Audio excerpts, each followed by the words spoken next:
पृथ्वीराज चौहान के अद्भुत इतिहास को कोई भी धुरंधर वामपंथी इतिहासकार आपसे और हमसे छुपा ही नहीं सकता है, क्योंकि आपको इतिहास में भले ही मनगढ़ंत कहानियाँ पढ़ाई जाती हो, लेकिन हमारे वीरों का इतिहास उतना भी छोटा नहीं है जिसे चुटकुलों के अनुसार पढ़ा और समझा जाए। दोस्तों, आपको ये तो अच्छे से पता होगा कि पृथ्वीराज चौहान जब अपने देश और प्रजा की सुरक्षा की बात आती थी तो हमेशा अपनी प्रजा के लिए युद्ध की चुनौती को स्वीकार कर लिया करते थे।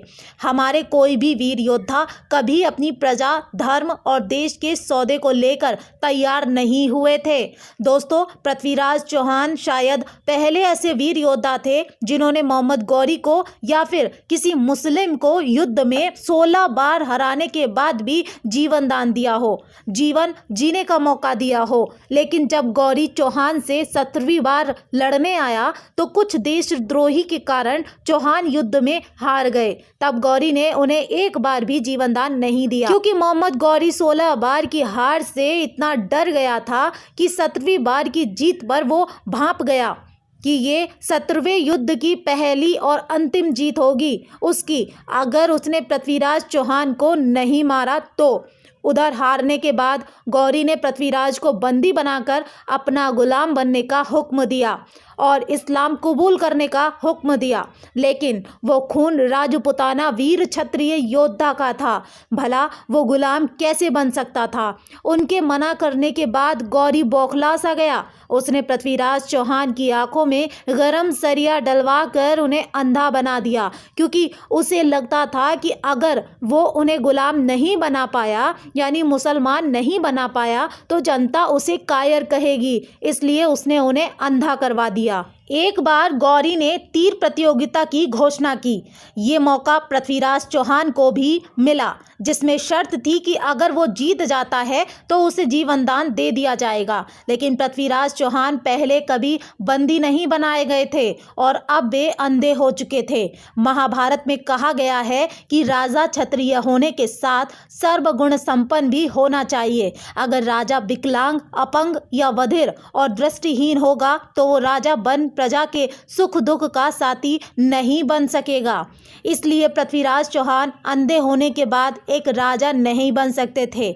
इसलिए वो तीरंदाजी में भाग मात्र एक उद्देश्य से लेना चाहते थे, वो था गौरी को एक तीर से मृत्यु के घाट उतार देना। लेकिन मोहम्मद गौरी उनके इस उद्देश्य से बिल्कुल अनजान था। उसने भी पृथ्वीराज चौहान की आवाज सुनकर उसी दिशा में तीर चलाने की कला को देखने की इच्छा व्यक्त कर डाली। पृथ्वीराज चौहान के हाथ में तीर आते ही उन्होंने सीधा गौरी की आवाज पर निशाना साध दिया और गौरी की गर्दन पर तीर लगने से गौरी जन्नुम सिधार गया।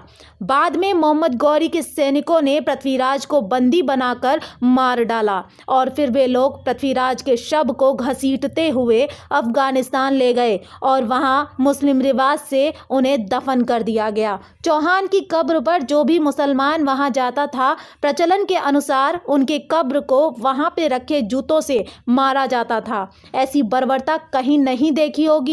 फिर भी हम हैं कि बेवकूफ सेक्युलर बने फिर रहे हैं।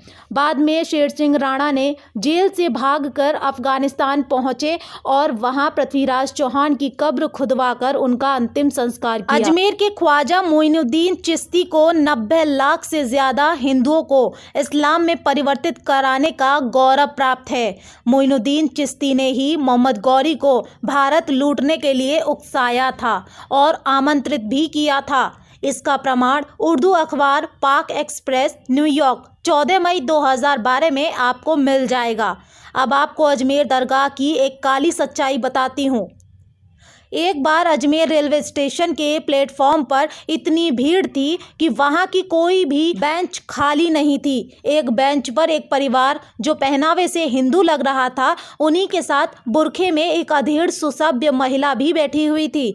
बहुत देर चुपचाप बैठने के बाद बुरखे में बैठी महिला ने बगल में बैठे युवक से पूछ लिया, अजमेर के रहने वाले हो या फिर यहाँ घूमने आए हो? युवक भी बहुत ही समझदार था, वो समझ गया कि ये महिला क्या पूछना चाह रही है। उसने कहा, जी अपने माता पिता के साथ पुष्कर में ब्रह्मा जी के मंदिर के दर्शन करने आया था। उस महिला ने बुरा मुंह बनाते हुए फिर पूछा, आप लोग अजमेर शरीफ की दरगाह पर नहीं गए?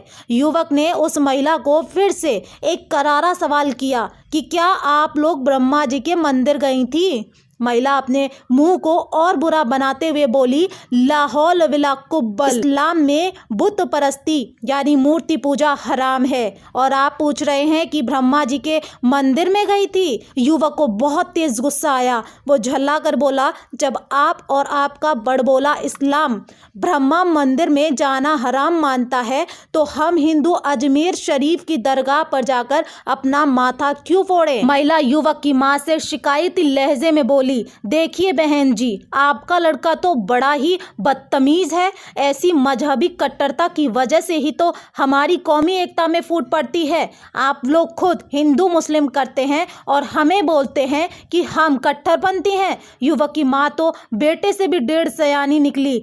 मुस्कुराते हुए बोली, ठीक कहा बहन जी, कौमी एकता का ठेका तो हम हिंदुओं ने ही ले रखा है। अगर हर हिंदू माँ बाप अपने बच्चों को बताएं कि अजमेर दरगाह वाले ख्वाजा मोइनुद्दीन चिश्ती ने किस तरह इस्लाम कबूल न करने पर पृथ्वीराज चौहान की पत्नी संयोगिता को मुस्लिम सैनिकों के बीच बलात्कार करने के लिए निर्वस्त्र करके फेंक दिया था, तो शायद ही कोई हिंदू उस मुल्ले की कब्र पर माथा पटकने जाए। बाद में पृथ्वीराज चौहान की वीर पुत्रियों ने मोइनुद्दीन चिश्ती के टुकड़े टुकड़े कर दिए थे। आपको पता है पृथ्वीराज चौहान की गलती क्या थी? यही कि वो उस गौरी को बार बार माफ कर जीवन दान दे दिया करते थे और वही गलती हम हिंदू आज भी कर रहे हैं। अधिकांश हिंदू तो इस वीडियो को अंत तक देखेंगे भी नहीं और अधिकांश शेयर भी नहीं करेंगे। जब आप कमेंट में अपनी राय और वीडियो को शेयर करते हैं तो हमें आपको जगाने वाली वीडियो बनाने का साहस मिलता है। फिर मिलूंगी एक और ऐसी ही वीडियो के साथ। तब तक के लिए जय श्री राम, वंदे मातरम।